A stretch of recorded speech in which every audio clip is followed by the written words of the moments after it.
Hello students, कैसे हैं आप सब। तो स्टूडेंट्स, आज की वीडियो में हम आयनिक कंपाउंड डिस्कस करेंगे। आयनिक कंपाउंड यानी कि reaction of metal with non metal, यानी कि हम मेटल की रिएक्शन अब किसके साथ कराएंगे, नॉन मेटल के साथ। तो जब मेटल और नॉन मेटल आपस में रिएक्शन करते हैं तो वो आयनिक कंपाउंड का फॉर्मेशन करते हैं, ठीक है।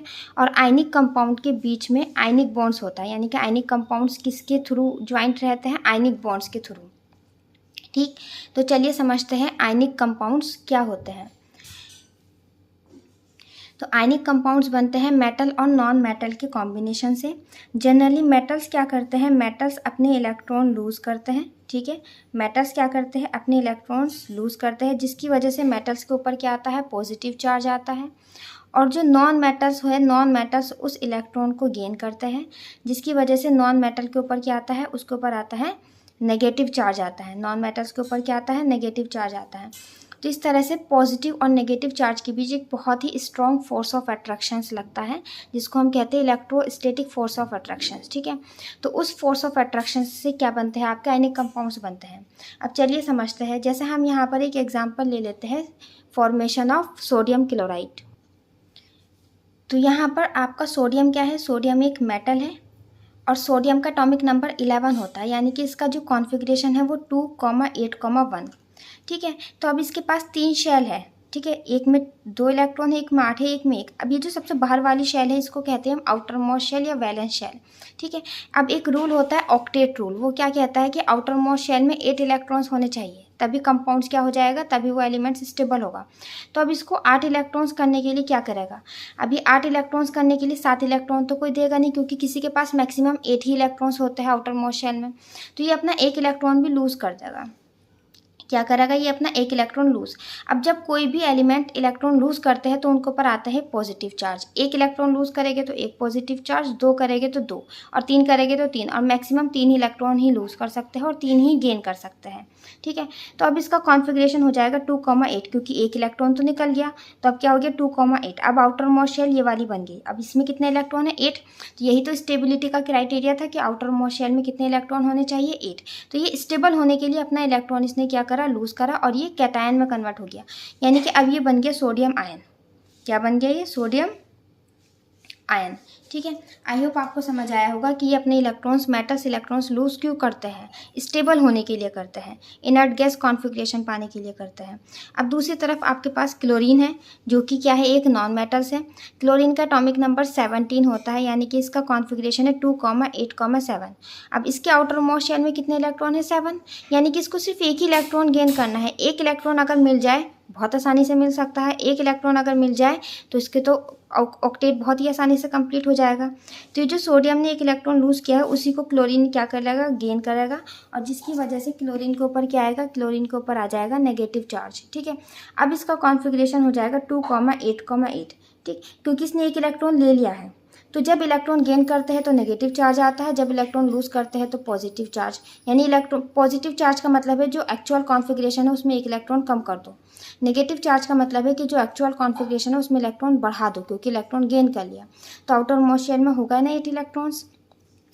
तो ये किस में कन्वर्ट हो गया, ये कन्वर्ट हो गया क्लोरीन से, बन गया ये क्लोराइड आयन। क्या बन गया, क्लोराइड आयन, ठीक है।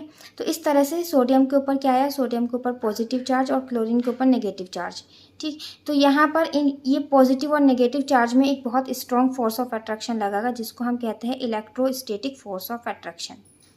Electrostatic force of attraction.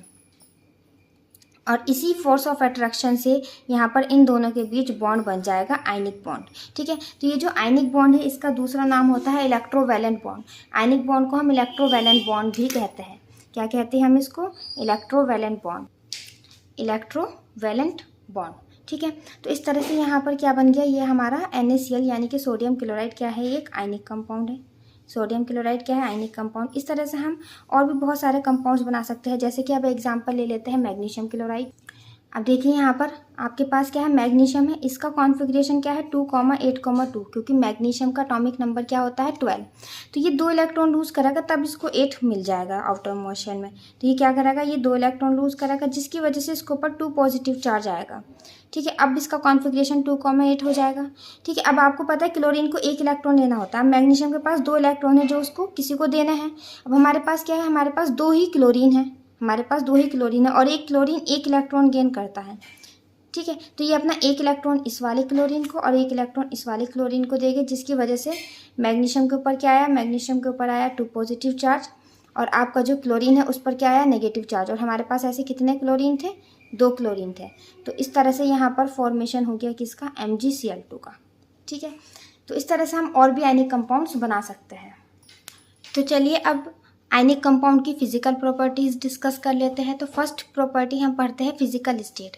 तो आयनिक कंपाउंड्स हमें सॉलिड फॉर्म में मिलते हैं। तो आयनिक कंपाउंड्स किस में पाए जाते हैं, क्रिस्टलाइन सॉलिड की फॉर्म में मिलते हैं। They are presenting in the form of crystalline solids. किस फॉर्म में मिलते हैं, सॉलिड फॉर्म में मिलते हैं। क्यों, क्योंकि यहाँ पर पॉजिटिव और नेगेटिव में बहुत ही स्ट्रॉन्ग फोर्स ऑफ अट्रैक्शन लग रहा है।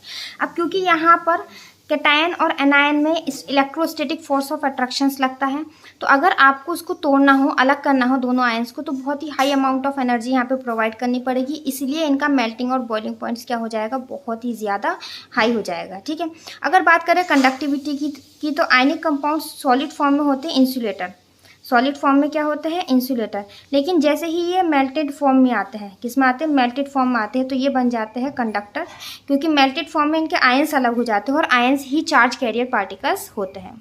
तो स्टूडेंट्स, आई होप आपको आयनिक कंपाउंड्स बहुत अच्छे से समझ आया होगा। अब मिलते हैं हम नेक्स्ट वीडियो में।